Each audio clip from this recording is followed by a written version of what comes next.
अथ मंत्रपाठः।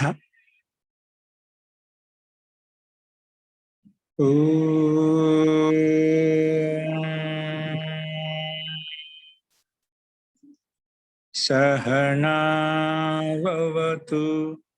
सहनौ भुनक्तु सह वीर्यं करवावहै तेजस्विनावधीतमस्तु मा विद्विषावहै। ओम शांति शांति शांति।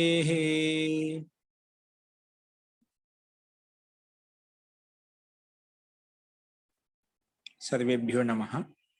अंदरिकी नमस्कारम अंडी। इन्नటి పాఠంలో ఎవరికైనా సందేహాలు ఉన్నాయండి? ఇన్నిటి పాఠంలో ఎవరికైనా సందేహాలు ఉంటే చెప్పండి.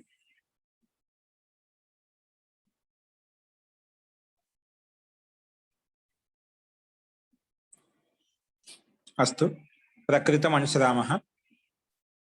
నిన్న మనము బహుగణవతుడతి సంఖ్య అనే సూత్రంలో మనము ఉదాహరణ చెప్పుకున్నాము. దాదాపుగా నిన్న పూర్తిగా అయిపోయాయి.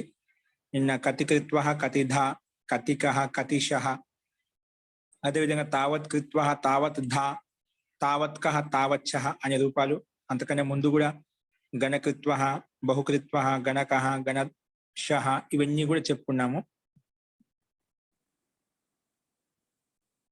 ముఖ్యంగా ఈ సూత్రంలో సంఖ్యా సంజ్ఞ అని పేరు పెట్టడం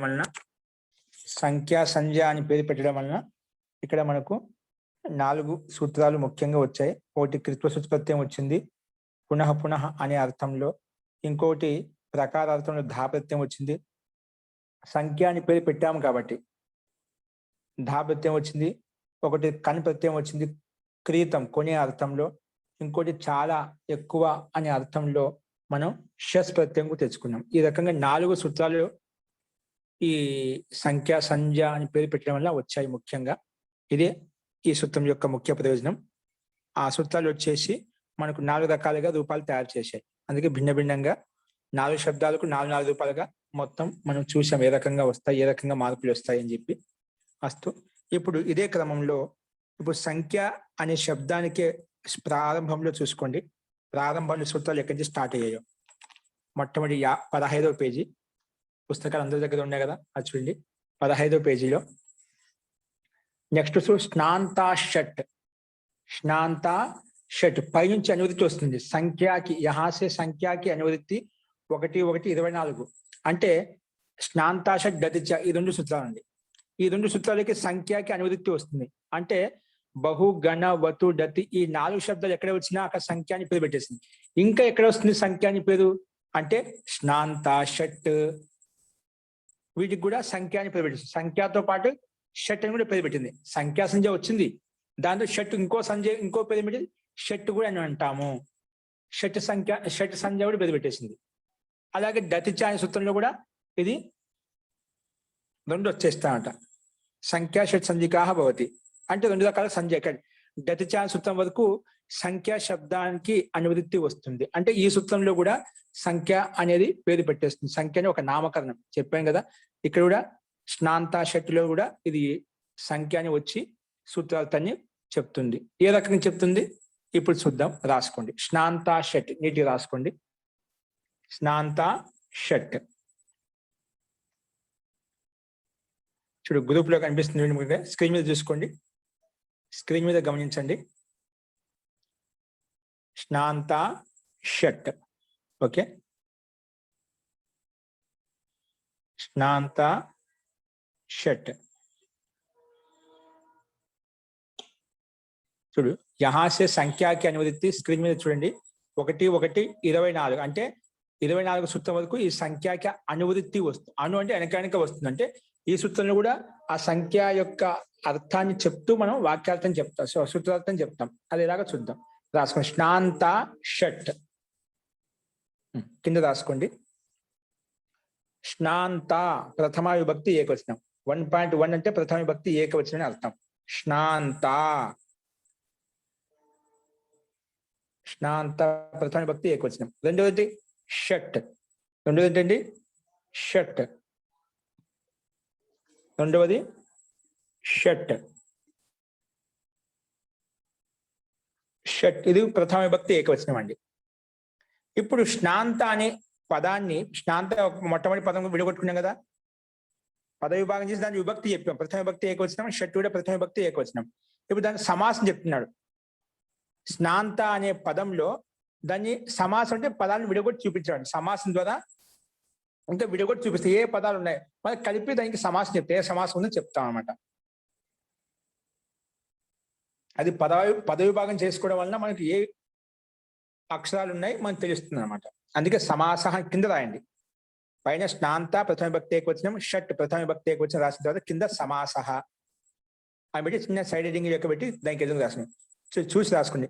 షశ్చ నశ్చ ఈజ్ ఈక్వల్ టు స్నౌ.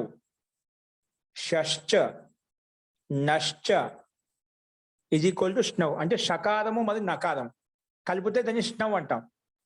ఓన్లీ షకారము నకారం, అవి షకారం హలంతము, నకార హలంతం అండి. ఇక్కడ మనకు అక్కడ చూపించడం అట్లా. షశ్చ నశ్చ ఈజ్ ఈక్వల్ టు స్నౌ, అది కలిపితే స్నౌ అయిపోయింది. రెండు కాబట్టి స్నౌ అని చెప్పాడు. షకారము నకారం రెండు కదా, రెండు అక్షరాలు కలిపినప్పుడు స్నౌ అయిపోయింది, ద్వివచనంలోకి వచ్చేసింది. మళ్ళీ ఏమంటాడు? స్నౌ అంతే యస్య, ఈ షకారము నకారము అంతే అంతిమలో ఉన్నాయి. యస్య ఏ దానికైతే సా స్నాంత అంటాం, దాన్ని స్నాంత అంటాం. సూత్రం ఏంటంటే స్నా అంత అంటే షకారం నకారం అంతిమలో ఉండాలి, దాన్ని స్నాంత అంటాం. అర్థమైందా? స్నాంత అంటే ఏమిటి? ఎంత సమాసం ఎంత బాగా విడగొట్టి చూపించాడు ఇక్కడ మనకు. షశ్చ నశ్చ అని ముందు ఏవి అక్షరాలు ఉన్నాయంటే షకారం నకారం ఉన్నాయి. షశ్చ నశ్చ స్నవ్ అని చెప్పాం. ఈ స్నవ్ అనేటువంటి షకారం నకారం అంతే యస్య అంతిమలో ఉన్నాయి ఏ శబ్దానికైతే ఎక్కడైతే దాన్నే స్నాంత అంటాము. షకారము అంతిమంలో ఉంది లేదా నకారం అంతిమంలో ఉంది దాన్ని స్నాంత అంటాము. శాంత లేదా నాంత అంటాం. స్నాంత దాన్ని రెండింటికి కలిపి స్నాంత అని చెప్పాం. ఓకేనా? అందుకే స్నౌ అంతే యస్యా, స్నౌ అంతే యస్యాహ. స్నాంత శబ్దం స్త్రీలింగానే ఉంది కాబట్టి యస్యాహ అంటున్నాం. స్నౌ అంతే యస్యాహ విసర్గం పెట్టుకోండి. స్నౌ అంతే యస్యాహ, సా అది, దాన్నే స్నాంత అంటాము. స్నాంత అంటాము. ఇప్పుడు ఏ సమాసము? బ్రాకెట్లో పెట్టుకోండి. ద్వంద్వ గర్భ బహువ్రీహి సమాస. ద్వంద్వ గర్భ అంటే ముందు ద్వంద్వ సమాసం చేసుకున్నాం. ద్వంద్వ సమాసం ఉంది షశ్చ నశ్చ ఈజ్ ఈక్వల్ టు స్నౌ, ఇది ద్వంద్వ సమాసం అండి. ద్వంద్వ సమాసం చేసిన తర్వాత దాన్నే అదే గర్భంలో అంటే ద్వంద్వ సమాసంలోనే బహుది సమాసము చేశాం. అందుకే ద్వంద్వ గర్భ అంటే అదే గర్భంలో ఉంది. అంటే దాంట్లో ద్వంద్వ సమాసంలో బహుది సమాసం కూడా చూపించామట. ఎందుకు?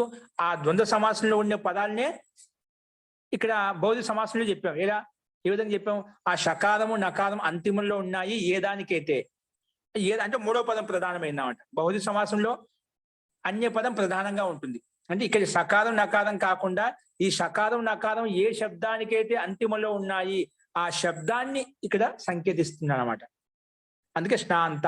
షకారం నకారం అంతిమంలో ఉన్నాయి ఎక్కడైతే దాన్ని స్నాంత అంటాము.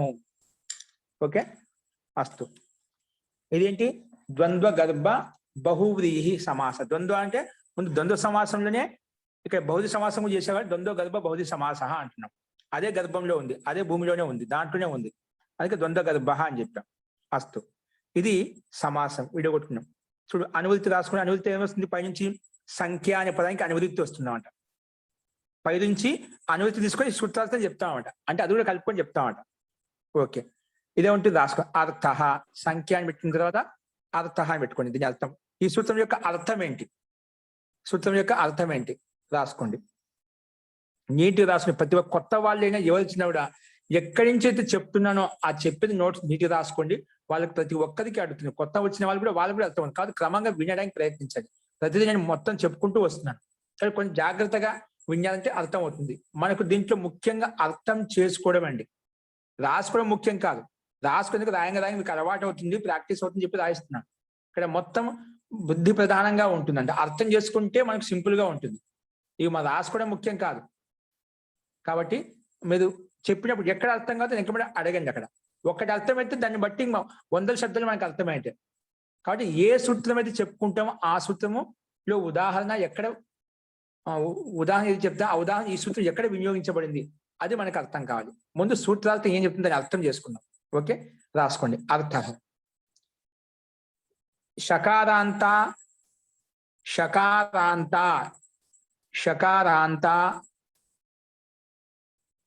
షకారాంత తా దీర్ఘమండి. షకారాంత లాస్ట్ లో కొనభాగంలో కనిపించలేదు. షకారాంత తా దీర్ఘం పెట్టుకోండి. మీ దగ్గర పుస్తకాలు ప్రతి ఒక్క పుస్తకం ఓపెన్ చేసి ముందు పెట్టుకోండి.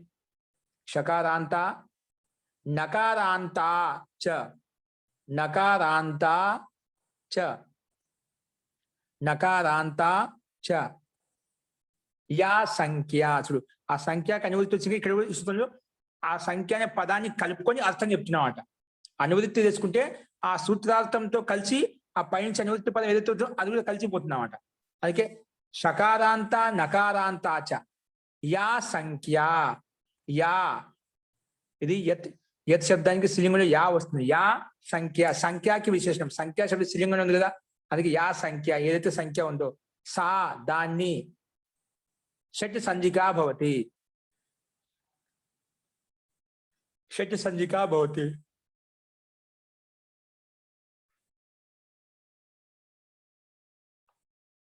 షకారాంత నకారాంత చ యా సంఖ్య. యా సంఖ్య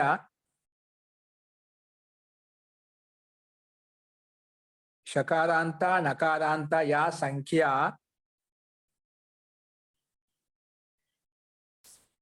షకారాంత నకారాంత చ యా సంఖ్య సా షట్ సంజికా భవతి. ఓకేనా, షట్ సంజికా భవతి. ఇదేముంటుంది ఇప్పుడు సూత్రాలని గమనించింది ఒకసారి వినండి. షకారం అంతిమంలో ఉండాలి. అంటే ఏ శబ్దానికైతే షకారం అంతిమంలో ఉందో అది, ఏ శబ్దానికైతే నకారం అంతిమంలో ఉందో అది, దాన్ని షకారం అంతిమంలో షకారాంత అంటాము. ఒకవేళ నకారం అంతిమంలో ఉంటే నకారాంత అంటాం. ఓకేనా, షకారం అంతిమంలో ఉంటే దాన్ని షకారాంత. ఒకవేళ పదానికి అంతిమంలో నకారం అంతిమంలో ఉంటే హలంత నకారం, దాన్ని నకారాంత అంటాం. అలా షకారాంత లేదా ఇంకా నకారాంత అలాంటి ఏదైతే సంఖ్య ఉందో సంఖ్య, ఇక సంఖ్య అంటే సంఖ్య ఉందో అలాంటి సంఖ్యకు ఈ షట్ అని పేరు పెట్టింది. మళ్ళా ఏం పెట్టింది? షట్ సంజిక. షట్ అని ఒక పేరు, నామకరణం.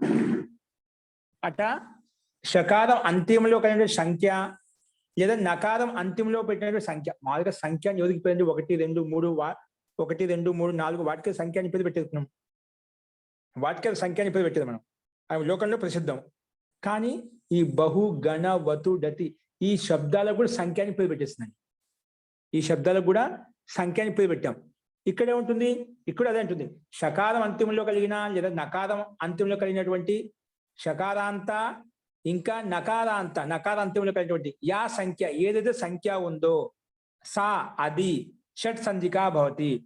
షకారం అంతిమంలో కలిగినటువంటి లేదా నకారం అంతిమంలో కలిగినటువంటి సంఖ్యా శబ్దం ఏదైతే ఉందో అలాంటి సంఖ్యకు కూడా ఈ సూత్రము షట్ అని పేరు పెట్టేస్తుంది.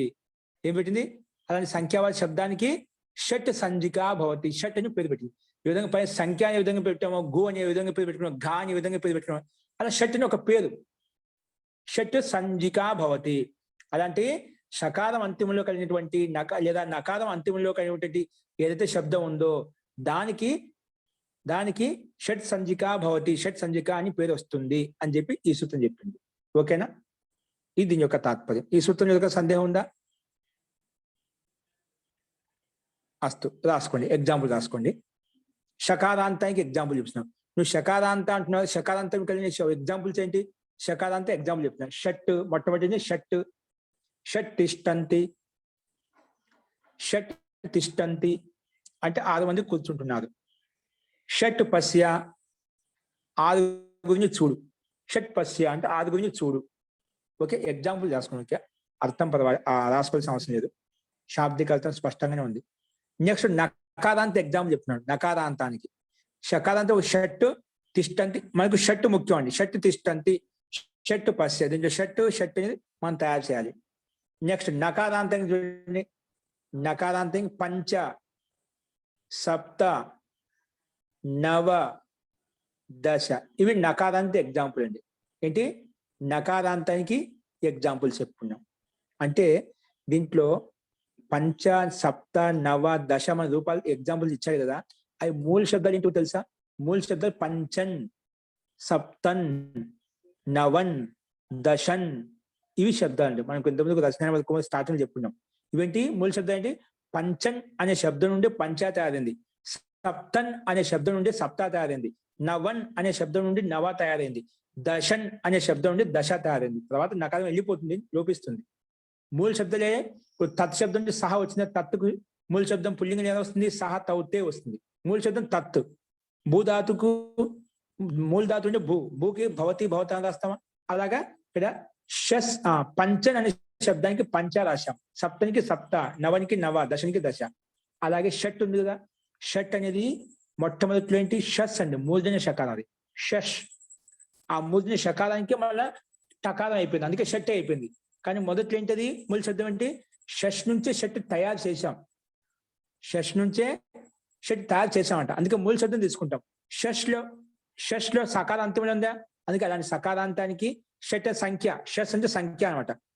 అలాంటి సంఖ్యావాచ సకారాంతం కలిగినటువంటి సంఖ్యావాచ శబ్దానికి షట్ అని పేరు పెట్టేసింది అన్నమాట. అలాగే పంచన్, సప్తన్, నవన్, దశంలో కూడా వాటి కూడా షట్ అని పేరు పెట్టేస్తున్నాం. అవి ఎగ్జాంపుల్ ఎలా అనేది చూద్దాం ఇప్పుడు. ఓకే, రాసుకోండి. పరిశిష్టంలోకి వచ్చేసాను, అందరూ పరిశిష్టంలోకి వచ్చేయండి. అదుపా ఎలా తయారో చూద్దాం ఇప్పుడు.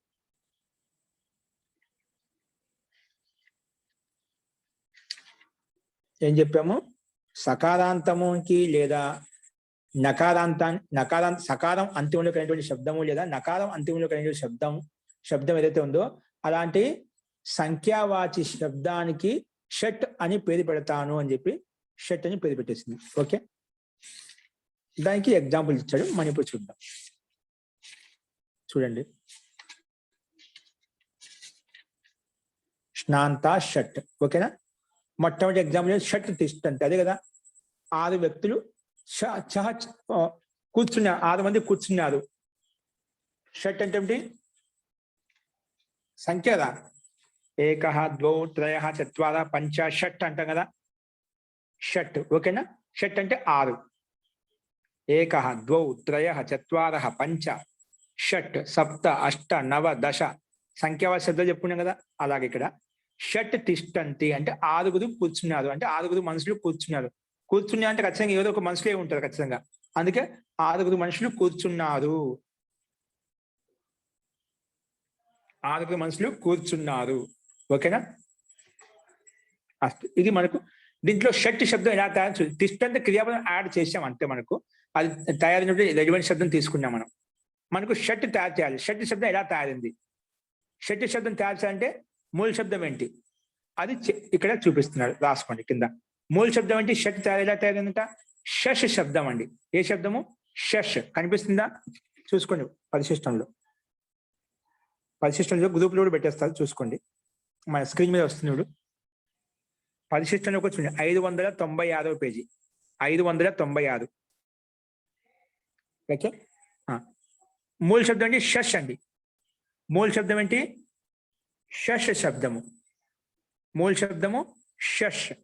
ఓకేనా? మూల శబ్దం ఏంటి? షష్ శబ్దము. ఈ షష్ దానికి ముందుగా దానికి ఏం పేరు పెట్టిద్దామని? ప్రాతిపదిక సంజ్ఞ పేరు వచ్చేది. పూర్వవత్ ఏంటి?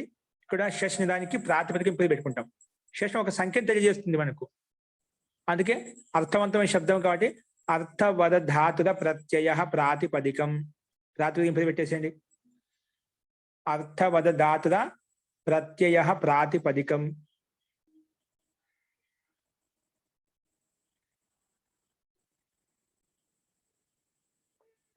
ఈ సూత్రం వచ్చేది షష్ అనే శబ్దానికి ప్రాతిపదికం పేరు పెట్టేసిందండి. ఏం పెట్టింది? షష్ అనే శబ్దానికి అర్థవద ధాతుర ప్రత్యయ ప్రాతిపదికం. అనేన సూత్రేణ షష్ శబ్దస్య ప్రాతిపదిక సంజ్ఞా భవతి. ప్రాతిపదిక సంజ్ఞా భవతి. ఓకే అండి. ప్రాతిపదిక సంజ్ఞ పేరు. ప్రాతిపదిక సంజ్ఞ పేరు పెట్టుకుంటే ఎలా వచ్చింది? ప్రాతిపదిక అధికారం ప్రత్యయం తెచ్చుకుంటామంట. అందుకే. ఎందుకు ప్రాతిపదిక పెట్టుకుని ఎందుకంటే ప్రాతిపదికానికి పక్కనే ప్రత్యయం తెచ్చుకోవడం కోసం మనం ప్రాతిపదికం పేరు పెట్టుకుంటామండి. ఓకేనా? సరే ప్రాతిపదికం పేరు అందుకే జ్ఞా ప్రాతిపదిక ఇదం అధికార సూత్రం కింద రాయండి. జ్ఞా ప్రాతిపదిక ఇదం అధికార సూత్రం. अस्मिन् अधिकारे पूर्ववत् सु आदि सु औ जस् इत्यादि उत्पत्ति कृत्वा पूर्ववत् सु औ जस् इति आदि उत्पत्ति कृत्वा प्रथम विभक्ति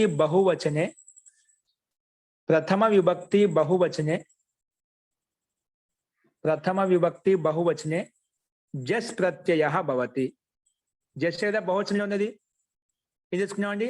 సు ఔ జస్. సు ప్రథమ విభక్తి ఏకవచనము, ఔ ప్రథమ విభక్తి ద్వివచనము, జస్ ప్రథమ విభక్తి బహువచనం. ఓకేనా? ఇక్కడ జస్ తెచ్చుకున్నామండి. ప్రథమ విభక్తి బహువచనే జస్ ప్రత్యయः భవతి. ఓకేనా? జస్ ప్రత్యయः భవతి. ఇక్కడ కేవలం ద్వేకయోర్ ద్వివచనైక వచనే సూత్రం అయితే ఎక్కడైతే రాస్తామో స్వాదుత్పత్తి రాసేటప్పుడు ఇక్కడ బహువచనం కాబట్టి ఆ సూత్రం కాకుండా బహుషు బహువచనం ఇది ఒకటి రాస్తాం. బహుషు బహువచనం అని చెప్పి బహువచన వివక్షాయం బహువచనే జస్ ప్రత్యయः భవతి అని చెప్పి రాసుకుంటామండి. ఇక్కడ మనం ఇవన్నీ చెప్పకుండా సువాది ఉత్పత్తికి పూర్వవత్తు లాగానే మనకు ఇలాగ సుపహ విభక్తిశ్చ మళ్ళా ప్రాతిపదికార్థ లింగ పరిమాణ వచన మాత్ర ప్రథమ బహుసు బహువచనం ఇవన్నీ రాసుకుంటూ మనం డైరెక్ట్ ప్రథమ విభక్తి బహువచనే జస్ ప్రత్యయः భవతి. ఓకేనా? ప్రత్యయం వస్తుంది ప్రత్యయः పరశ్చ ప్రకారంగా ప్రాతిపదిక పక్కనే వస్తుంది. అందుకే షష్కి పక్కలే వచ్చింది. అందుకే షష్ జస్. ఇప్పుడు షట్ సంఖ్యని బహువచనంలో ఉంది కదా మనకు.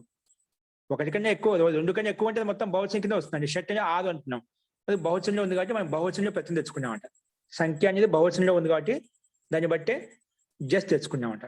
అస్తు షష్ జస్ అండి. ఏంటి? షష్ జస్. ఇప్పుడు ఈ స్థితిలో ఇప్పుడు మా ప్రకృతం వస్తుంది. రాయండి. షష్ జస్ తెచ్చుకున్నామా? ఇప్పుడు దానికి ఏదో స్నాంత షట్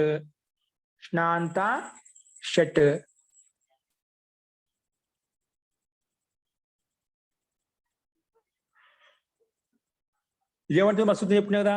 సకారాంత యా సంఖ్య షస్ సంఖ్య అండి. అది సంఖ్యావాచకం. సకారాంతం కదా. షస్లో సకారాంతం ఉందా?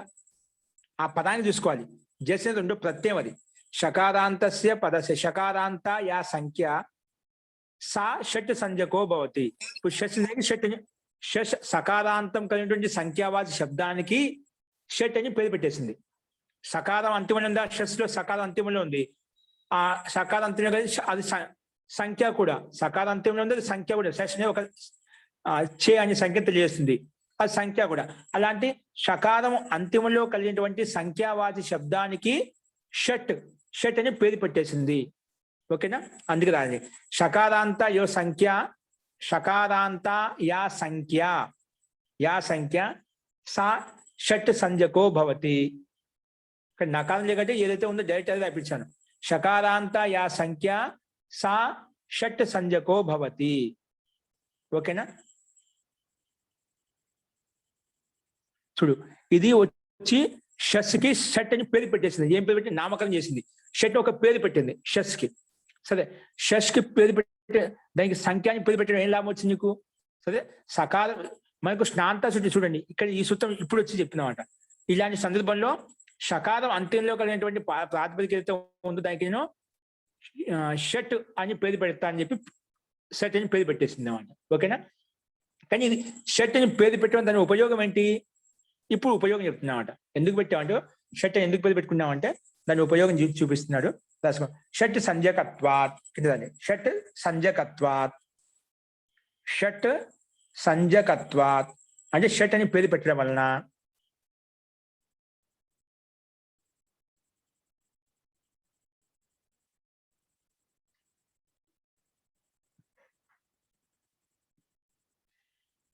షట్ సంజకత్వాత్ అంటే షట్ అని పేరు పెట్టడం వలన అని కింద రాయండి. ఏం లాభం అంటే షట్ సంజకత్వాత్ అంటే షట్ అని పేరు పెట్టడం వలన ఏం లాభం వచ్చింది కింద రాయండి. షడ్భ్యో లుక్ ఏంటండి షడ్భ్యో లుక్ ఈ సూత్రం వచ్చిందండి. షడ్భ్యో లుక్ షడ్భ్యో లుక్ రాసుకోండి. షడ్భ్యో లుక్ షడ్భ్యో లుక్ చూడండి సూత్రం పరిశిష్టమైన చూడండి స్క్రీన్ మీద చూసుకోండి. షడ్భ్యో లుక్ ఓకేనా. ఇదేమంటుంది రాసుకోండి. అనేనా సూత్రేనా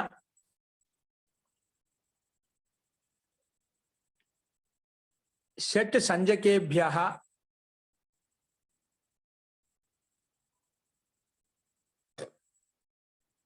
షట్ సంజకేభ్యః ఉత్తరస్య షట్ సంజకేభ్యః ఉత్తరస్య జశః జశః శశోః జశః జశః లుక్ భవతి. జశః లుక్ భవతి అక్కడ జస్ శశోః లుక్ భవతి అంటే జస్ వచ్చినా ద్వితీయ విభక్తి భవతి శస్సు వస్తుంది. శస్సు కూడా జస్సుకి షస్సుకి లుక్ చేస్తుంది. మనకి ఇక్కడ జస్ ఒకటి అదే చెప్తాను అనమాట. షట్ సంజకేభ్యః ఉత్తరస్య జశః లుక్ భవతి. జశః కిం భవతి లుక్ భవతి. జశః లుక్ భవతి. ఇదేమంటుంది నువ్వు ఎవరికైతే షట్ అని పేరు పెట్టావో అలాంటి షట్ సంజ అని పేరు పెట్టిన దాని పక్కలో జస్సు గాని షస్సు గాని ఉంటే దానికి నేను లుక్ చేసేస్తాను.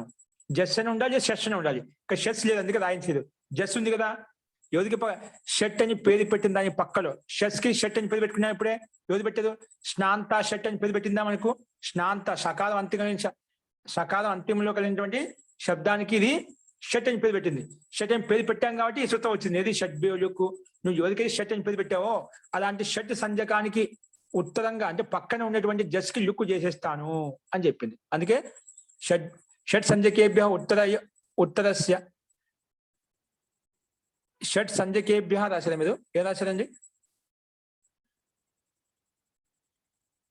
షట్ సంజకేభ్య ఉత్తరస్య జశః లుక్ భవతి అని రాశారు. ఒకవేళ షట్ సంజకేభ్య రాసింటేనా షట్ సంజకేభ్య ఉత్తరయోః రాయాలి బహువచనం ఇది కూడా. షట్ సంజకేభ్య ఉత్తరయోః జస్ శశోః లుక్ భవతి. జస్ శశోః లుక్ భవతి. జస్ శశోః లుక్ భవతి. ఒక లుక్ కే కకారం గకారంగా మారిపోయిందండి. జలాం జశవంతే ప్రకారంగా లుక్ భవతి. ఓకే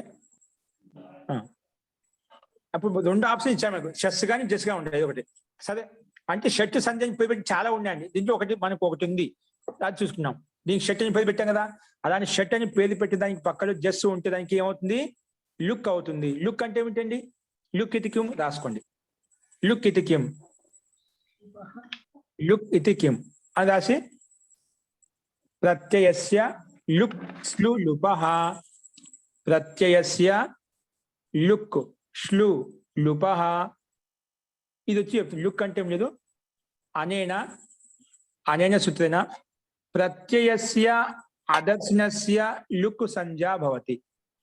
ప్రత్యయస్య అదర్శనస్య లుక్ సంజ్ఞా భవతి అంటే నువ్వు ఎవరికైతే లుక్ అని చెప్పావో ఇప్పుడు జస్ట్ లుక్ అని చెప్పాం జస్ట్ కు లుక్ అవుతుంది చెప్పాను.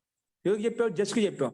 ఆ లుక్ అంటే ఏం లేదు లుక్ అని చెప్పావు. లుక్ అంటే ఏం చేయాలి నేను అదర్శనం చెయ్యి. అదర్శనం చేసుకోవడాన్నే నేను లుక్ అని చెప్పాను అని చెప్పింది. అంటే అదర్శనం అనే లుక్ అంటాము అంటే కనిపించకుండా చేయడాన్ని లుక్ అంటాము.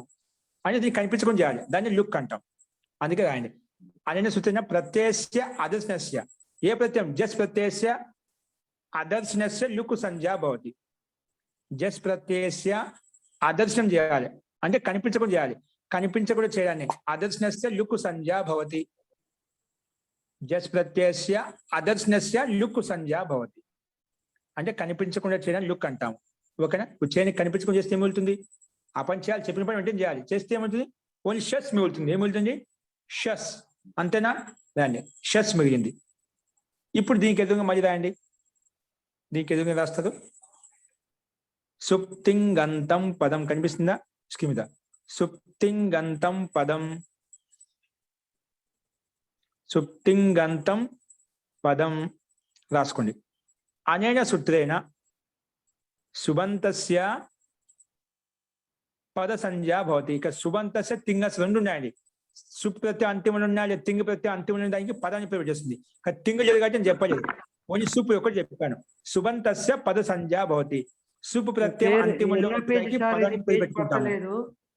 ఏంటండి పేజ్ నెంబర్ పడతలేదు. సుప్తింగంతం పదం ఇక్కడ లేదు, పడలేదు పేజీలో. ఈ పేజీలో లేదు. చూడండి స్క్రీన్ మీద కనిపిస్తుంది, స్క్రీన్ మీద చూడండి. ఏది పరిష్ణంత షట్ పైన కిందనా? షర్ట్స్ కనిపిస్తుందా మీకు? స్నాంత షర్ట్ కనిపిస్తుందా? కింది ఉదాహరణ పరిష్ణంత షట్ కనిపిస్తుంది. స్నాంత షర్ట్ లో కింద షర్ట్స్ ఉందా? పాయింట్ అవుట్ చేశారు చూడు, రెడ్ పెయింట్ చేశారా? అది క్యాన్సిల్ చేయని చెప్తాను, అది తుడిచేయండి లక్ష్మి గారు. ఇక్కడ చూడండి, ఇది రౌండప్ చేసాడు, ఆ రౌండప్ లో ఉందా? అది సుప్తింగంతం పదం. దాని మీనింగ్ చెప్తున్నాను. సుబంతస్య పద సంజ్ఞా భవతి అనే సూచన. సుబంతస్య పద సంజ్ఞా భవతి. సుప్ అనే సుబంతస్య పద సంజ్ఞా భవతి. ఇదేమంటుంది? సుప్రత్యయం అంతిమంలో ఉంటే దానికి పదాన్ని పేరు పెట్టేస్తాను. ఓకే, కానీ సుప్ ఇక్కడ లేదు కదా, అంతిమంలో ఉంటే పద సంజ్ఞ పేరు పెట్టేస్తుంది. అందుకే రాసుకోండి, సుబంతస్య పద సంజ్ఞా భవతి. పరంతు కింద రండి. పరంతు అత సుప్ నాస్తి కథం పద సంజ్ఞ. అత సుప్ నాస్తి కథం పద సంజ్ఞ, ప్రశ్నవాచకం రాసుకోండి. అత సుప్ నాస్తి, సుప్ లేదు కదా, లోపం చేసేసాం కదా మనం. ఎవరు చేసారు లోపం చేసే? సుప్. సుప్ అంటే ఏమిటండి? సు ఔ జస్ అం ఔట్ సెస్ తాభ్యాం భిస్ గేభ్యాం భ్యస్ గసిభ్యాం భ్యస్ గస్ ఓస్ ఆం గీ ఓస్ సుప్. ఈ 21 ప్రత్యయాలను సింపుల్ గా, అంటే సుప్ లో ఉండే సు, అంతిమంలో పకారం తీసుకుంటే మొత్తం సుప్. సుప్రత్యాహారంలో ఉన్నటువంటి వర్ణాలను తీసుకుంటాం అంట. ఓకేనా? సుప్ ప్రత్యాహారంలో ఉన్నటువంటి వర్ణాలు మొత్తం తీసుకుంటాము. ఓకేనా? అంటే వర్ణాలు కాదు, క్షమత, ప్రత్యయాలు మొత్తం. అంటే 21 ప్రత్యయాల నుంచి ఏ వచ్చినదని సుప్ అంటాం అనమాట. సుప్ అని పేరు పెట్టేస్తాం షార్ట్ కట్ లో. ఓకే, ఇదేమంటుంది? షడ్బేలుకు షట్ సంజకానికి పక్కన ఉన్నట్టే సుప్పులకు, అంటే సుప్పులు అంటే 21 ప్రత్యయాల్లోంచి ఏ ప్రత్యయం వచ్చిన దానికి లుపు చేసేస్తుంది, అంటే కనిపించకుండా చేసేస్తుంది. ఇప్పుడు మనకు సుప్పు లోపు చేసేసాం కదా, లేదు సంజ్ఞ అని పేరు పెట్టేస్తా అంటుంది. ఏమంటుంది? పద సంజ్ఞ అని పేరు పెట్టేస్తా అంటుంది. కానీ ఎప్పుడు సుప్పు ప్రత్యయం అంతిమంలో ఉంటే, కానీ ఇక్కడ సుప్పు లేదు కదా, పద సంజ్ఞ ఎలా వస్తుంది? అందుకే రాయించాను. అత్ర పద సంజ్ఞ నాస్తి, సుప్పు నాస్తి. అత్ర సుప్ అంతే నాస్తి కథం పద సంజ్ఞ. సుప్పు అంతే నాస్తి అంటే సుప్ ప్రత్యయ అంతే నాస్తి కథం పద సంజ్ఞా భవతి. కథం పద సంజ్ఞా భవతి. సుప్ ప్రత్యయ ఏం చెప్పాను? ప్రత్యయ అంతే నాస్తి కథం పద సంజ్ఞా భవతి. కథం పద సంజ్ఞా భవతి అని చెప్పిన తర్వాత క్వశ్చన్ మార్క్ రాసుకుని ఇప్పుడు కింద రాయండి. ఇప్పుడు సుప్రత్యయం అంతిమం లేదుగా, పద సంజ్ఞ ఎలా అవుతుంది? కథం పద సంజ్ఞా భవతి అంటే ఇది వస్తుంది. ప్రత్యయ లోపే ప్రత్యయ లక్షణం రాసుకోండి. ప్రత్యయ లోపే ప్రత్యయ లోపే ప్రత్యయ లోపే ప్రత్యయ లోపే ప్రత్యయ లక్షణం. ప్రత్యయ లోపే ప్రత్యయ లక్షణం. ఓకేనా? ప్రత్యయ లోపే ప్రత్యయ లక్షణం ఇది వచ్చిందండి. రాసుకోండి. ఇది ఏమంటుంది? సూత్రార్థం రాసుకోండి. అనేన సూత్రేణ అనేన సూత్రేణ ప్రత్యయస్య లోపే సతి. ఈ సూత్రం ఏమంటుందంటే ప్రత్యయస్య లోపే సతి, లోపం అయినప్పుడు కూడా అని అర్థం. ప్రత్యయస్య లోపే సతి ప్రత్యయ లక్షణ కార్యం భవతి. ప్రత్యయ లక్షణ కార్యం భవతి.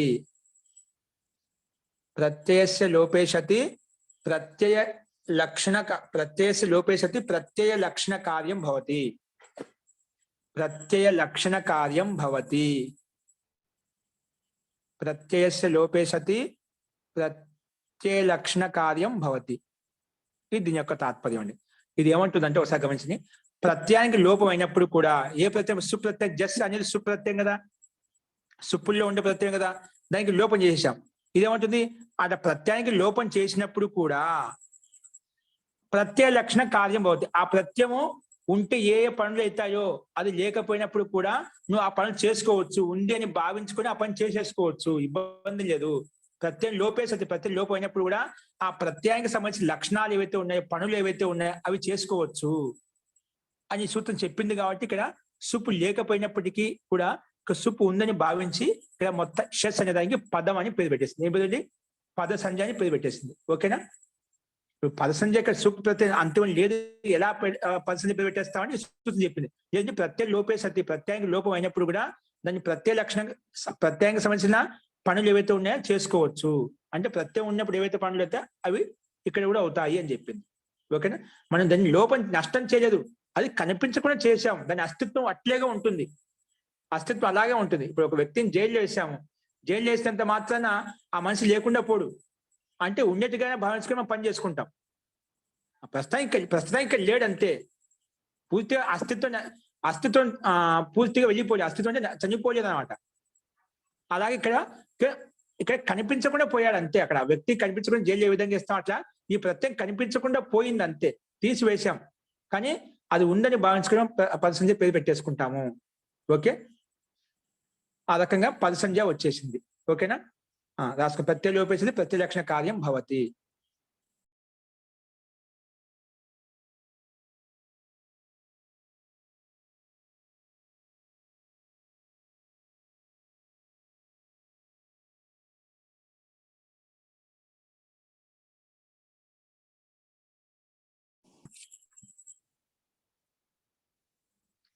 అస్తు అండి. ప్రత్యయ లోపే సతి ప్రత్యయ లక్షణ కార్యం భవతి. ప్రత్యయం లోపమైనప్పుడు కూడా ప్రత్యయానికి సంబంధించిన పనులు అయిపోతాయని చెప్పడం వల్ల ఈ సూత్రం పద సంధ్యాన్ని పేరు పెట్టేసిందండి. ఓకేనా? సరే, పద సంధ్యాన్ని పేరు పెట్టుకున్నాం. పద సంధ్యాన్ని పేరు పెట్టుకుని ఏం లాభం వచ్చింది? షస్కి ప్రత్యయం లేకపోయినా ప్రత్యయ లక్షణ పనులు చేసుకోవచ్చు అని చెప్పావు. అందుకే సుప్తింగంతం పదం అనే సూత్రం చేత పద సంధ్యాన్ని పేరు పెట్టావు. ఎవరికి? షస్ అనే దానికి పదం అని పేరు పెట్టావు. కానీ దాని ఉపయోగం అంటే ఎందుకు పెట్టావు అంటే రాసుకుని పదస్య ఇదం అధికార సూత్రం. చూడండి, ఇది పదం పేరు పెట్టింది కాబట్టి ఇంకో సూత్రం ఉత్పన్నం అవుతుంది. పదస్య ఇదం అధికార సూత్రం. అస్మిన్ అధికారే, ఈ పదాధికారం ఏముందంట?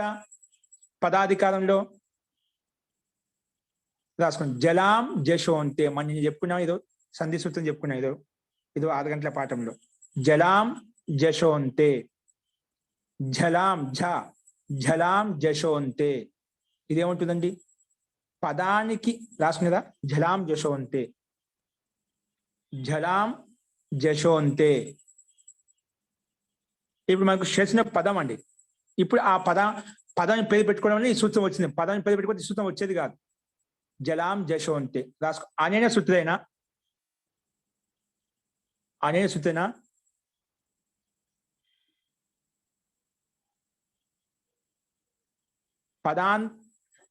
పదాంతస్య జలః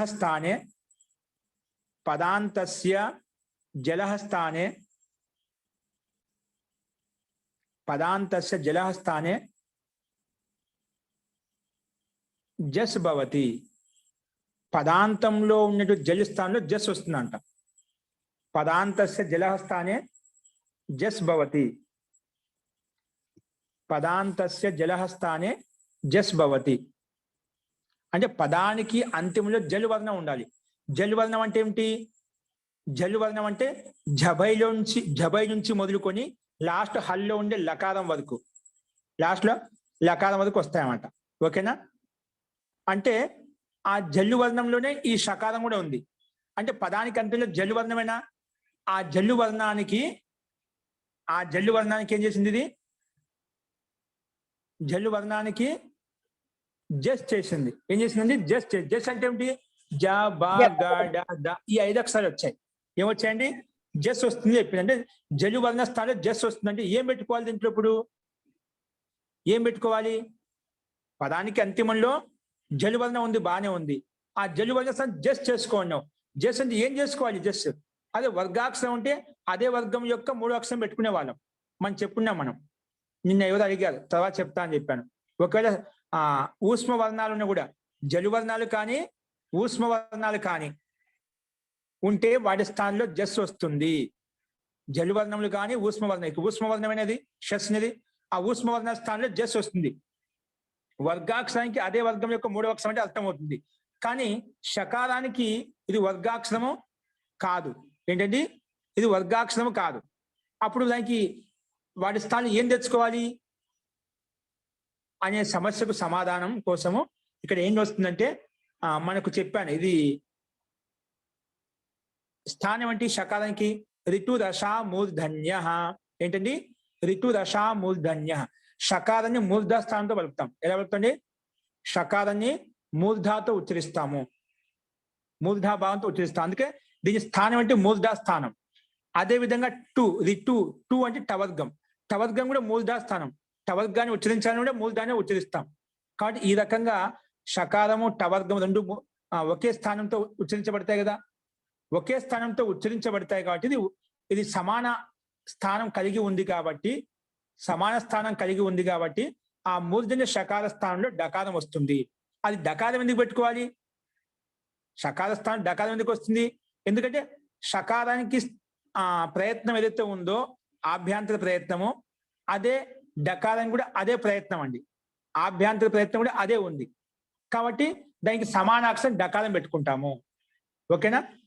మొత్తానికి ఇది కూడా స్థానం మూర్ధాతో ఉచ్చరించబడుతుంది అది కూడా స్థానం మూర్ధాతో ఉచ్చరించబడుతుంది అంటే మూర్ధా స్థానంతో ఉచ్చరించబడినటువంటి వర్ణం ఏదైతే ఉందో దానికి అదే స్థానంతో ఉచ్చరించబడే వర్ణం తెచ్చుకోవాలి ఇప్పుడు టకారమే టవర్గమే మూర్ధా స్థానంతో ఉచ్చరించబడేటువంటి వర్ణాలు కాబట్టి అందులోంచి మనం డకారం తెచ్చుకోవచ్చు ఎందుకు మన లక్ష్యం అంటే షట్ కావాలి కాబట్టి టకారం తెచ్చుకున్నాం అనమాట ఎందుకంటే టకారమే ఎందుకు తెచ్చుకున్నా మీకు సందేహం రావచ్చు టవర్గంలో 5 అక్షరాలు ఉన్నాయండి 5 అక్షరాలు కూడా మూర్ధాతో ఉచ్చరించబడతాయి దాంట్లో టకారమే ఎందుకు వచ్చింది డకారం తెచ్చుకున్న టకారం తెచ్చుకోవచ్చు కదా టకారం తెచ్చుకోవచ్చు కదా లేదా పంచమాక్షరం నకారం తెచ్చుకోవచ్చు కదా మీకు సందేహం రావచ్చు కానీ అక్కడ కూడా స్థానం తర్వాత బాహ్య ప్రయత్నము ఆభ్యంతర ప్రయత్నము కలుపుకోవాలి కలుపుకుంటే అప్పుడు దానికి ఇంకా తర్వాత ఘోషం ఏంటి నాదం ఏంటి అవన్నీ కలుపుకుంటే ఆ షకారానికి సమానత కలిసినటువంటి వర్ణం అనేది డకారమే ఉంది కాబట్టి ఆ షకార స్థానంలో డకారమే వస్తుంది కాబట్టి మనం మూర్ధన్య షకార స్థానంలో డకారం వచ్చేస్తుంది అర్థమైందా జలాం జశోంటి అనే సూత్రం ప్రకారంగా మూర్ధన్య షకార స్థానంలో డకారం వస్తుంది ఓకేనా అందుకే దాని పదాంతస్య జలః స్థానే జస్ భవతి అర్థాత్ షకారస్య స్థానే డకారః భవతి అనండి అర్థాత్ షకార స్థానే డకారః భవతి షకార స్థానే కిం భవతి డకారః భవతి ఓకేనా షకార స్థానే డకారః భవతి ఇప్పుడు అర్థమైందండి మనకు నిన్న ఏదో పాటలు అడిగాం కదా ఉన్న వాళ్ళు కొంతమంది ఉంటది ఇక్కడ వాళ్ళకు అర్థమైంది అనుకుంటాను ఓకే అస్తు సరే పదాంతంలో జల్లు ఉంది జలువర్ణ స్థానంలో మూర్ధన్య షకారం స్థానంలో డకారం వచ్చేస్తుంది అందుకే షడ్ అయిపోయినప్పుడు ఆ పై షకార స్థానం డకారం వస్తుందంటే డకారం చేసేయాలి అనుకోండి ఆ స్థితిలో చూపించాలన్నమాట ఓకే అందుకే షడ్ అయిపోయింది షడ్ పక్కన తిష్టంతి అనే క్రియాపద కలుపుకుంటామండి మన లక్ష్యం అంటే ఇప్పుడు షడ్ కావాలి ఓన్లీ షడ్ అయిపోయింది ఏమైపోయింది షడ్ తయారైంది మనకి షడ్ కావాలి ఓకేనా తిష్టంతి అనే క్రియాపద కలుపుకున్నామండి ఇప్పుడు షడ్ తయారైంది షడ్ తిష్టంతి ఓకే ఇప్పుడు మళ్ళీ విరామోవసానం ఇది రాయండి ఇప్పుడు షడ్ అయిపోయిన తర్వాత ఈ సూత్రం రాయండి తిష్టంతి అనే పదం అధ్యాహారం చేసుకుంటాము అది పక్క పదం కలుపుకోండి దీనికి షడ్ తిష్టంతి పెట్టిన తర్వాత దానికి ఎదురుగా రాయండి విరామోవసానం ఇది పైన కలిగాను సరే పర్వాలేదు ఇబ్బంది లేదు రాసుకోండి విరామోవసానం చూసి రాసుకోండి తప్పు లేకుండా విరామోవసానం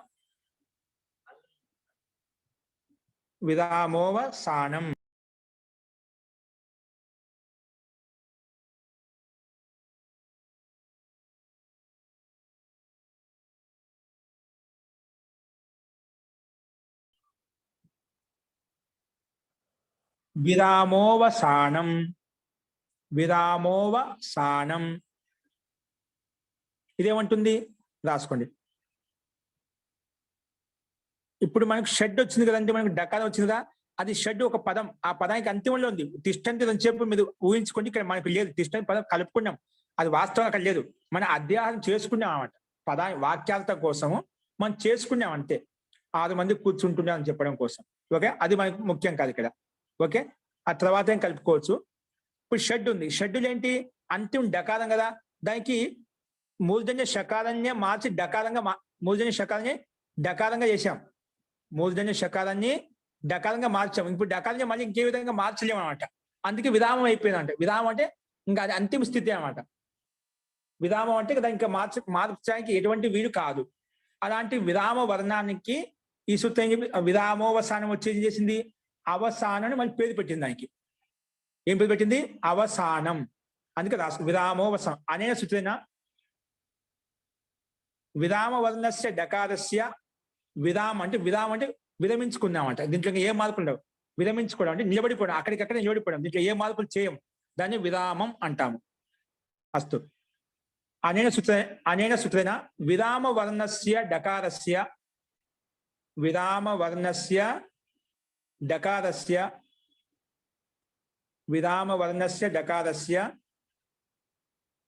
అవసాన సంజ్ఞా భవతి. విరామ వర్ణస్య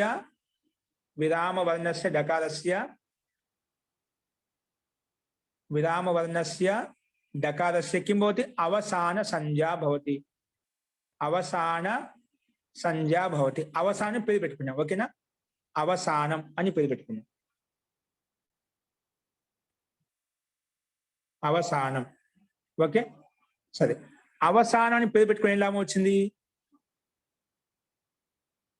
అవసానం పేరు పెట్టుకోవడం వలన ఎవరికి పెట్టండి, షెడ్యూల్లో ఉండే డకారానికి అవసానం పేరు పెట్టుకున్నామండి. డకారానికి అవసానం పేరు పెట్టుకుని ఎలా వచ్చింది, మళ్ళా ఎందుకు పెట్టుకున్నాం పేరు అంటే రాసుకుని కింద, దానికి ఎదురుగా రాసుకుని మళ్ళీ కింద ఓకే పేరు పెట్టాము. మళ్ళీ దానికి కింద రాయండి వావసానే. ఇది వచ్చిందండి వావసానే. ఇది ఒకసారి చూపించండి. 8, 4, 55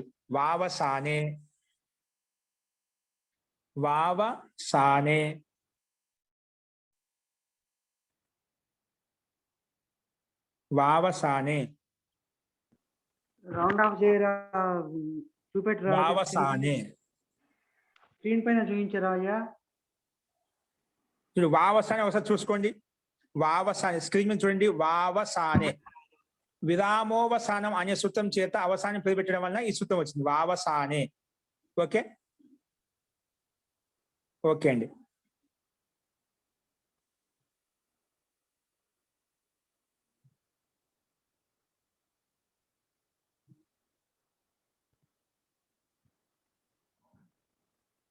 వావసానే. అస్తు. ఇది చూడండి ఏమంటుంది, దీని అర్థం రాసుకోండి. అవసానే వర్తమానస్య ఇక్కడ మనకు ముఖ్యంగా ఏ అర్థం అవుతుందో అది రాస్తున్నాం, కానీ మొత్తం రాసుకోండి మీరు కన్ఫ్యూజ్ కాకుండా. అవసానే వర్తమానానాం, ఎక్స్ప్లెయిన్ చేస్తాను పర్వాలేదు. అవసానే వర్తమానానాం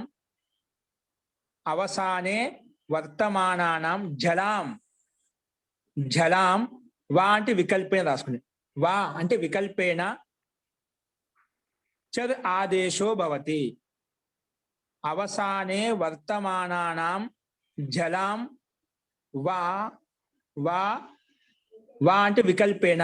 వా అంటే ఏమిటండి ఇక్కడ, వికల్పేన అర్థం, లేదని కాదు, వికల్పేన అంటే వికల్పంగా. చద్ ఆదేశో భవతి.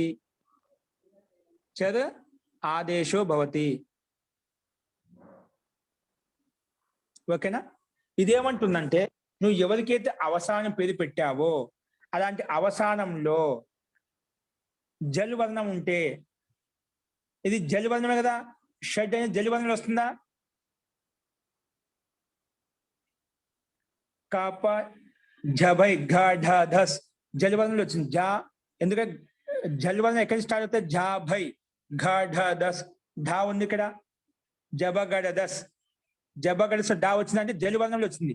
కాబట్టి అవసానంలో ఉంది, అలాంటి అవసానంలో ఉన్నటువంటి జలు వర్ణానికి అది అవసానంలో ఉండాలి, అది జల్ అయి ఉండాలి. ఏముండాలి? అది జలువర్ణమై ఉండాలి. అలాంటి జలువర్ణంలో ఉన్నటువంటి అంటే జలి ప్రత్యాహారంలో ఉన్నటువంటి వర్ణమై ఉండాలి. ఇంకా అదేమై ఉండాలి? అవసానం కూడా అవసానం అని పేరు కూడా పెట్టి ఉండాలి. ఓకేనా? షడ్డులో ఉండే డకారానికి అవసానం పేరు పెట్టాము. ఆ డకారం అనేది జల్ ప్రత్యాహారంలో కూడా ఉంది. కాబట్టి అలాంటి అవసానంలో వర్తమైనటువంటి జలు వర్ణానికి ఏమొస్తుందంటే వికల్పయ చర్ ఆదేశం చర్ వస్తుందంట. చర్ అంటే ఏమిటండి? చర్ అంటే చర్ ప్రత్యాహారం. చర్ ప్రత్యాహారం ఎక్కడి నుంచి స్టార్ట్ అవుతుంది? చర్ అంటే కప చటత చటతౌ కపై సర్. ఇక ఖ ఫ ఛ ఠ థ ఈ అక్షరాలు తీసేసి ఆ సూత్రంలో అక్షరాలు తీసేసి చటతౌ ఉందా అక్కడి నుంచి చకారం తీసుకోండి. చ ట త క కపైలో కాప ష ష సర్. ఇన్ని వర్ణాలు వస్తాయి. అంటే చదు ప్రత్యాహారంలో ఉంది ఇవి వస్తాయంట.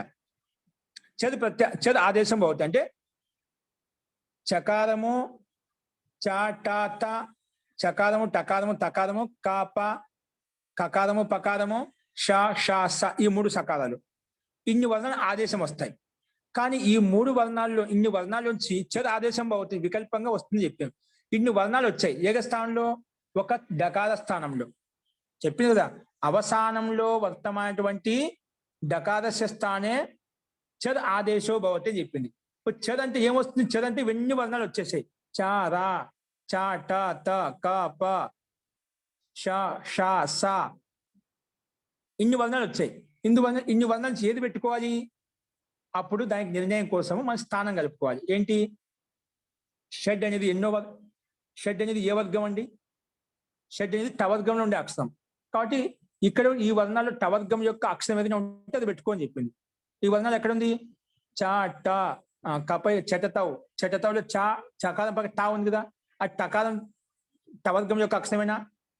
కాబట్టి టకారం పెట్టుకుంటామట.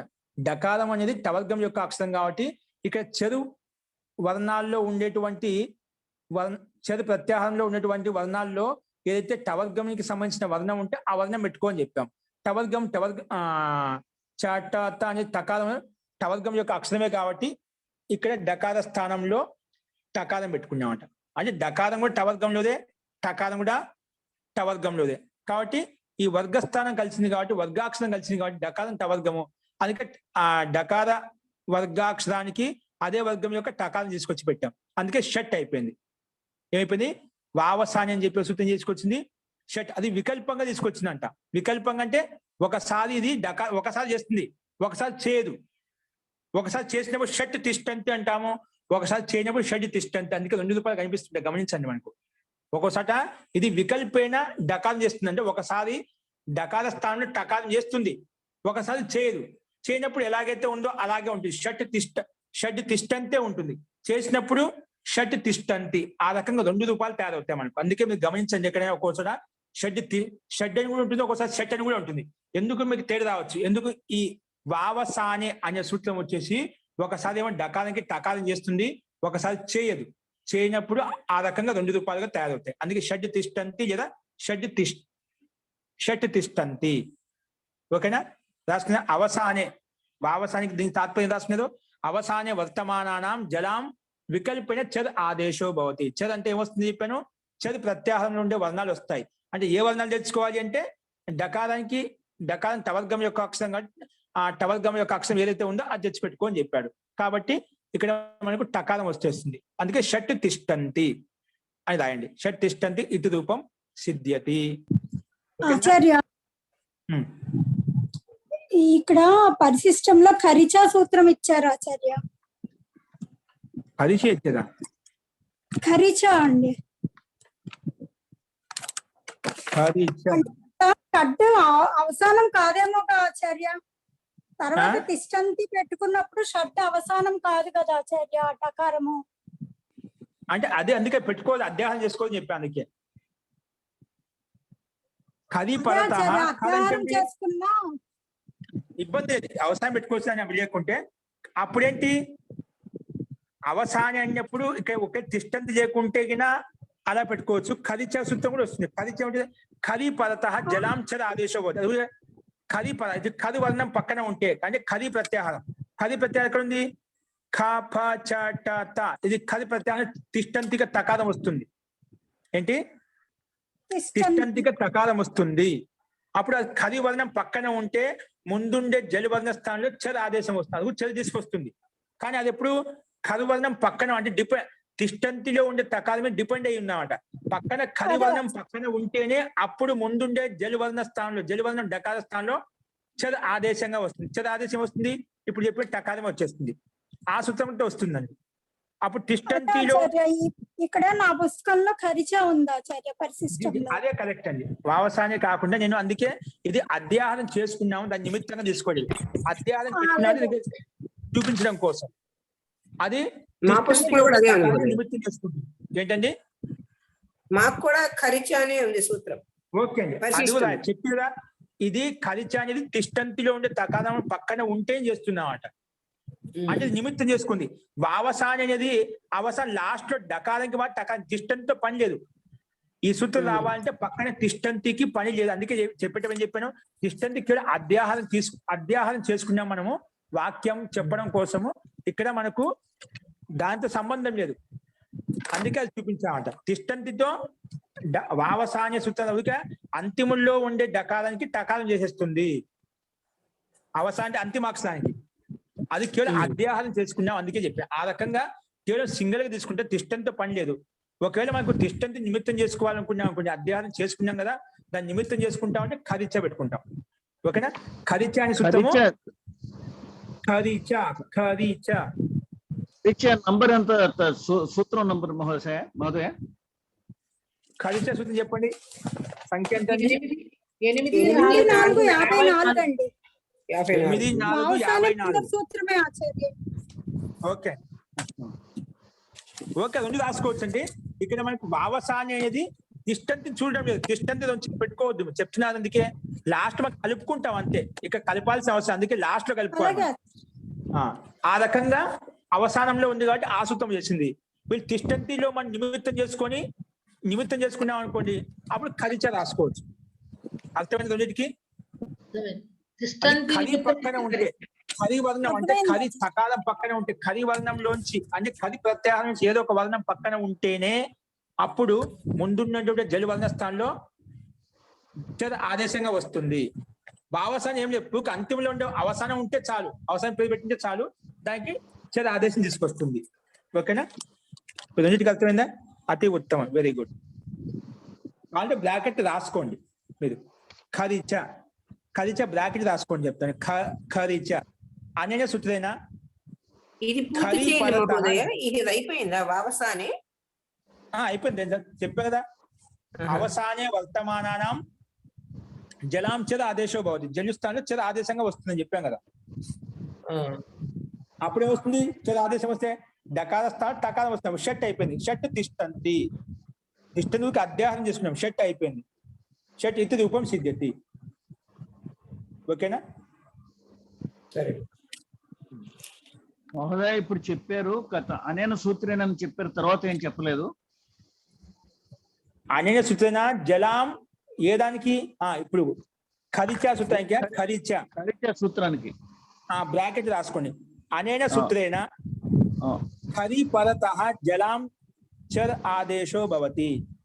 ఖరి పరతః, ఖరి వర్ణం అంటే ఖరి ప్రత్యాహారంలో ఉండే వర్ణం పక్కన ఉంటే ఖరి పరతః జలాం, ఝల్ అంటే ఝలాం, చర్ ఆదేశో భవతి. చర్ అంటే చర్ ప్రత్యాహారం వస్తుంది. జల్లుల స్థానంలో చర్ వస్తాయి. జలాం చర్ ఆదేశో భవతి. చర్ అంటే చర్ ప్రత్యాహారం అండి. ఇప్పుడు ప్రత్యాహారం ఉపయోగపడుతున్నా మనకు ప్రత్యాహార సూత్రాలు నేర్చుకునేటప్పుడు ఏ రకం ఉపయోగపడుతున్నా చూడండి.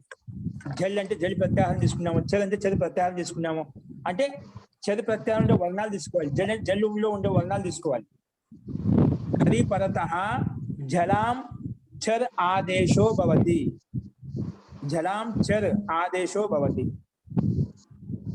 ఇది ఈ సూత్రం అంటే పక్కన తిష్టంతిలో ఉండే తకారం అనివార్యంగా ఉండాలి, అప్పుడే పనిచేస్తుంది. ఇది షడ్ ఒక్కోసారి రాసుకున్నప్పుడు సంఖ్యావా శబ్ద కొంచెం షడ్ కనిపిస్తుంటుందండి, కొంచెం షట్ కనిపిస్తుంటుంది. అప్పుడు ఏం చేస్తాము? అప్పుడు వావసాన సూత్రాన్ని చూపించాలండి. 2 రూపాయలు ఎందుకు వచ్చాయంటే వావసానే ఇది వికల్పంగా చేస్తుంది, అంటే ఒకసారి చేస్తుంది ఒకసారి చేయదు. కానీ ఖరిచ నిత్యంగా చేస్తుంది. ఖరి ప్రత్యాహారం ఉంటే కనుక ఖచ్చితంగా డకారంకి టకారం చేస్తుంది, నిత్యంగా షట్టే అవుతుంది. అక్కడ షట్ తిష్టంతే అవుతుంది కానీ షడ్ తిష్టంతి కాదు. షడ్ ఎక్కడ వస్తుంది?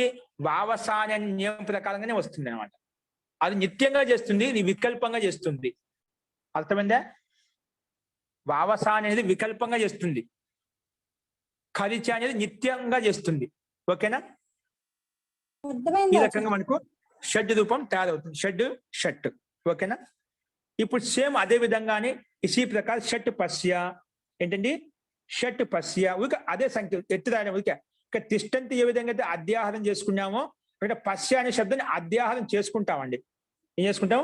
అధ్యాహారం చేసుకుంటాం. దాంట్లో ఏమి మార్చాల్సిన అవసరం లేదు. ఏ టు జెడ్ ఎలా ఉన్నాయో అలాగే సూత్రం ఎత్తి రాసేయండి మళ్ళీ మొత్తం. ఓకే? పశ్య అనే పదాన్ని లాస్ట్ లో అధ్యాహారం చేసుకోండి. లాస్ట్ లో షట్ అయిపోయిన తర్వాత షట్ అయిపోయిన తర్వాత అప్పుడు పశ్య అని పెట్టి యాడ్ చేసుకోండి. అంటే 6 మంది వ్యక్తులు చూడు అని అర్థం. పశ్య అంటే చూడు. ఎవరిని? 6గురిని చూడు. 6గురిని చూడంటే ఎవరో ఒక మనుషులే ఉంటారు. ఓకేనా? అంటే 6 మందిని చూడు. షట్ పశ్య.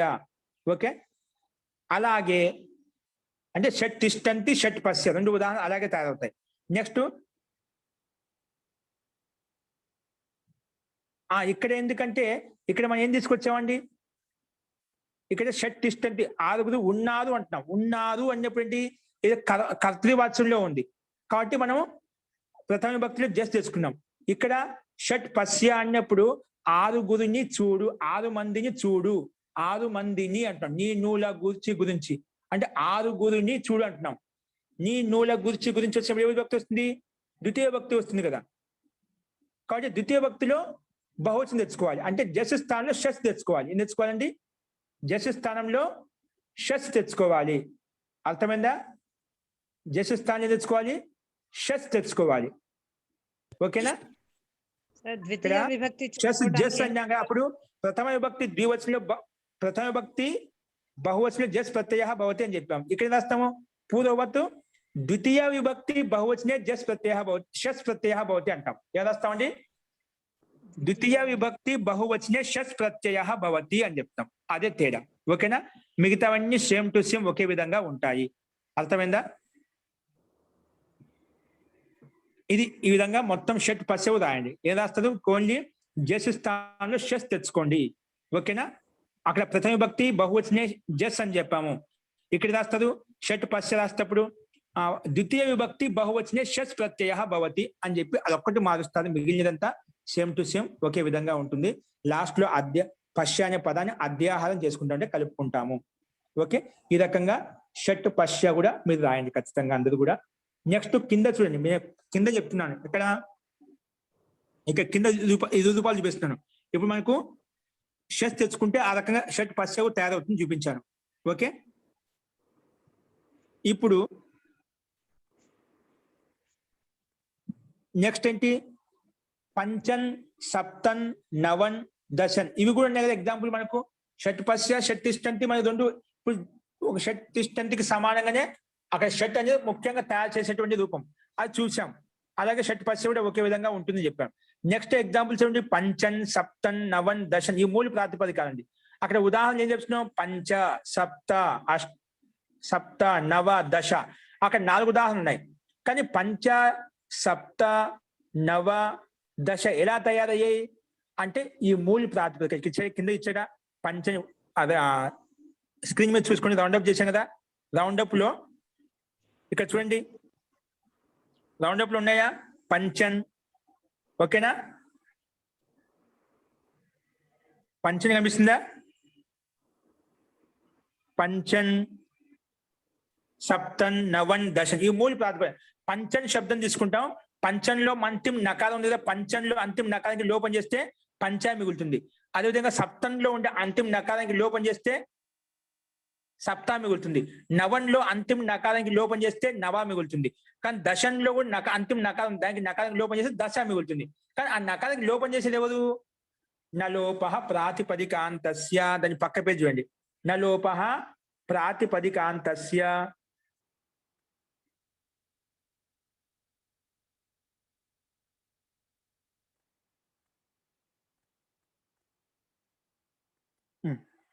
ఓకేనా?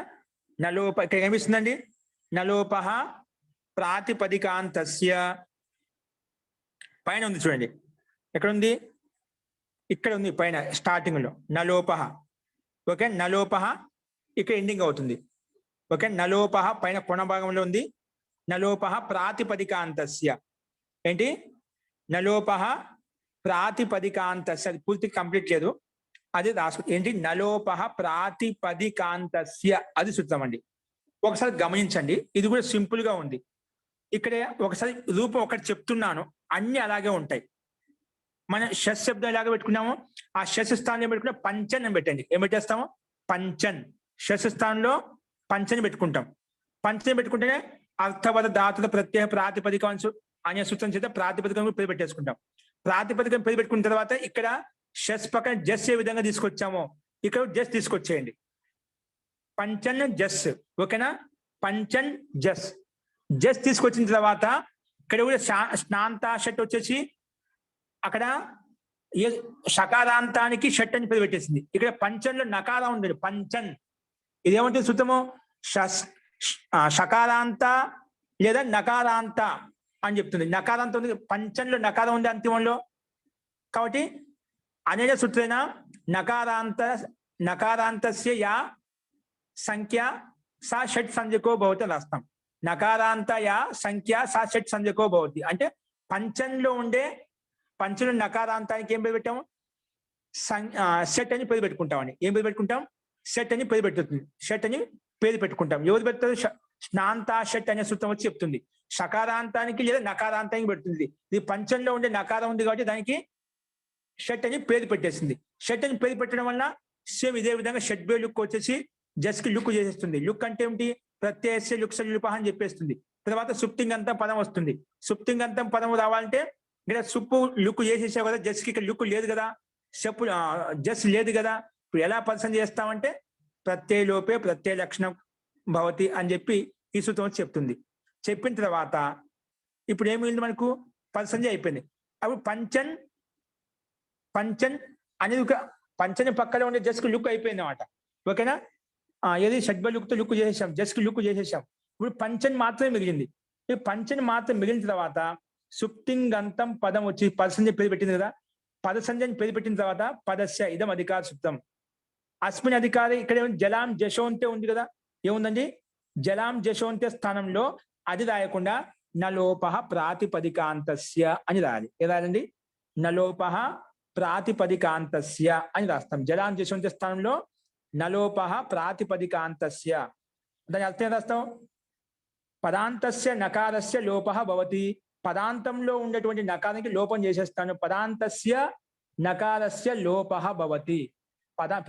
పంచన్ అని ఒక పదము, పదం సుప్తింగంతం పదం పేరు పెట్టేసింది కదా, అలాంటి పదానికి పదాంతంలో ఉండే నకారానికి పంచంలో ఉండే అంతిమ నకారం కదా, అందుకే పదాంతస్య నకారస్య లోప భవతి. ఇది లోపం చేస్తుంది, లుక్కు కాదు, లోపం చేసేస్తుంది.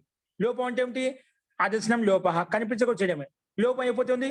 పంచ అలా మిగిలిపోయింది. ఏమివ్వండి? పంచ. అర్థమైందా? సేమ్ ఇదే విధంగా ఉంటుంది. మనం ఎక్కడ మార్చాము? కేవలము మొత్తం షట్ తిష్టంతిలో షస్ జస్ ఏ విధంగా తయారు చేసుకుంటే మొత్తం వచ్చాము. ఇక్కడ షస్ స్థానంలో ఊరిక పంచని పెట్టుకుంటాం, అదే తేడా. మిగిలిన ప్రక్రియ మొత్తం A to Z ఇలాగే రాస్తాము. కేవలం ఇక్కడ పదాధికారంలోకి వెళ్ళిన తర్వాత జలాం జశోంతే అనే సూత్రం రాయకుండా నలోప ప్రాతిపదికాంతస్య అనే సూత్రం రాస్తాము. రాసి అయినా పదాంతస్య నకారస్య లోప భవతి అని చెప్పి అది పంచంలో ఉండే నకారానికి లోపం చేస్తుంది. అప్పుడు పంచ మిగులుతుంది. అదేవిధంగా సప్తం తెచ్చుకుంటే సప్తంలో ఉండే నకారానికి లోపం చేస్తుంది. అదేవిధంగా అప్పుడు సప్త మిగులుతుంది. నవంలో కూడా నకారానికి లోపం చేస్తే నవ మిగులుతుంది. దశంలో కూడా నకారానికి లోపం చేస్తే దశ మిగులుతుంది. అలాగే మొత్తం అదే విధంగా ఉంటాయి. ఓకేనా? మొత్తము అలాగే ఉంటాయి. అలాగే పంచతిష్టతి ఇక పంచ నవ తయారు చేయాలండి. ఓకేనా? జస్ట్ తెచ్చుకుంటాం. ఒకవేళ పంచపశ్య సప్తపశ్య నవపశ్య దశపశ్య అలా పశ్య అనే క్రియాపదం తెచ్చుకుంటే మనం షస్ విభక్తికు తెచ్చుకోవచ్చు. బహువచనంలో షస్ విభక్తికు తెచ్చుకోవచ్చు. ఇక్కడ మనకి ఎగ్జాంపుల్స్కి వెళ్ళి పంచ నవ సప్త అష్టాన్ని పెట్టారు కాబట్టి కేవలం మనకు జస్ విభక్తి తెచ్చుకొని దానికి షడ్బే లుక్తో లుక్ చేయండి. అప్పుడు మనకు పంచ సప్త నవ దశ ఈ రూపాలు మనకు సిద్ధిస్తాయి. ఓకేనా? మొత్తం సింపుల్ గా ఉంటుంది. చెప్తే కదా, షస్ స్థానంలో పంచని పెట్టుకుంటాము, నా లోప ప్రాతిపదికాంత వచ్చేసి ఆ నకానికి లోపం చేసేస్తుంది. మిగిలిన ప్రక్రియ పైన చెప్పిన విధంగానే ఉంటుంది. ఓకే, ఈ రకంగా స్నాంత షట్ లో ఉండే రూపాలు కూడా మనం మొత్తం చూసాము. ప్రతి ఒక్కరు రాయండి, తర్వాత గ్రూప్ లో పెడతా, చూసి అది ఎలా రాసా అనేది మీరు పరీక్షించుకోండి. ముందు మీరు ప్రయత్నం చేయండి. ఓకేనా? ఈ రకంగా మనకు స్నాంత షట్ అనే రూపంలో ఉండే ఎగ్జాంపుల్స్ మొత్తం చూసాము. ఈ రకంగా ఈ సూత్రం పూర్తిగా అయిపోతుంది. ఇక్కడ ముఖ్యంగా స్నాంత షట్ అని పేరు పెట్టడం వలన, అంటే షకారాంతానికి లేదా నకారాంతానికి షట్ అని పేరు పెట్టడం వల్ల ఏం లాభం వచ్చింది? షడ్భ్యో లుక్ అనే సూత్రం చేత లుక్ ప్రాప్తమైంది. అంటే నువ్వు షట్ అని ఎవరికైతే పేరు పెట్టావో అలాంటి షట్ సంధ్య అని పేరు పెట్టినటువంటి దాని పక్కలో ఉండే సుప్పుకి లుక్ చేశాము, అదే ప్రయోజనం. ఒక చోట లోపం చేశాము, అదే ప్రయోజనం. ఓకేనా? ముఖ్యంగా లుక్ చేయడం అండి. షడ్భ్యో లుక్ తోటి షట్ సంధ్యకేభ్య ఉత్తరస్య సుపహ లుక్ పోతుంది. ఇదే ముఖ్య ప్రయోజనం అండి. అంటే షడ్భ్యో లుక్ వచ్చి ఆ షట్ అని పేరు పెట్టిన దానికి పక్కలో ఉండే సుప్పులకు లుక్ చేయడం కోసమే ఈ సూత్రము షట్ సంధ్య అని పేరు పెట్టాల్సి వచ్చింది. అర్థమైందా? స్నాంత షట్ యొక్క ప్రయోజనం ఏంటి? స్నాంత షట్ యొక్క సూత్రం యొక్క ఉపయోగం ఈ ఉదాహరణలు ఎక్కడ ఉపయోగించబడింది అంటే, ఈ సూత్రం వచ్చేసి షస్ కి పంచన్కి షట్ అని పేరు పెట్టడం వలన దాని పక్కలో వచ్చినటువంటి విభక్తి జస్ విభక్తి, షస్ విభక్తి లుక్ చేయబడ్డాయి. అదే ప్రయోజనం. ముఖ్య ప్రయోజనం ఏంటండి? ఈ షట్ అని పేరు పెట్టడం వలన దాని పక్కలో వచ్చిన విభక్తికి లుక్ చేసుకున్నాము, అదే ముఖ్య ప్రయోజనము. ఓకేనా? ఇందుకోసమే ఈ సూత్రాన్ని రచించాల్సి వచ్చింది మహర్షి పాణిని. షట్ అని పేరు పెట్టుకున్న వల్ల షడ్భ్యో లుక్ వచ్చేసి లుక్ చేసేసింది. ఆ రకంగా మనకు ఈ ఎగ్జాంపుల్స్ కూడా ఇవ్వబడ్డాయి. ఒకటి చెప్పుకున్న ఆ ఒక్కదాన్ని బేస్ చేసుకొని మిగిలినటువన్నీ రాసేసుకోవచ్చు. చెప్పాను కదా, ఒక నలోపహ ప్రాతిపదికాంతస్య ఒకటి విశేషము. కాబట్టి ప్రతి ఒక్కరు తప్పైనా పర్వాలేదు, ముందు ఒకసారి రాయండి. ఆ కరెక్ట్ ఆన్సర్ ఏంటో ఒకసారి చూసినప్పుడు మీకు అర్థమవుతుంది. ఒకసారి ప్రయత్నించండి ఏ విధంగా ఎలాగా అని చెప్పి. ఓకే, ఇంకా ఎవరికైనా సందేహాలు ఉంటే మంత్రపాఠం అయిపోయిన దాకా చూద్దామండి. అస్తు. ఈ రకంగా స్నాంత షట్లో ఉండే రూపాలు మనం పూర్తి చేసుకున్నాం. రేపు నెక్స్ట్ 15వ సూత్రము తక్తవతు నిష్ఠ. ఇవి భూతకాలం యొక్క ప్రత్యయాలు. భూతకాలంలో ప్రత్యయాలు వచ్చినప్పుడు రూపం ఏ విధంగా ఉంటుంది అది రేపు చూద్దామండి. అస్తు. మంత్రపాఠ. ఓం సర్వే భవంతు సుఖినః, సర్వే సంతు నిరామయాః, సర్వే భద్రాణి పశ్యంతు, మా కశ్చిద్ దుఃఖభాగ్ భవేత్. ఓం శాంతి శాంతి శాంతి. సర్వేభ్యో నమః. అందరికీ నమస్కారం అండి.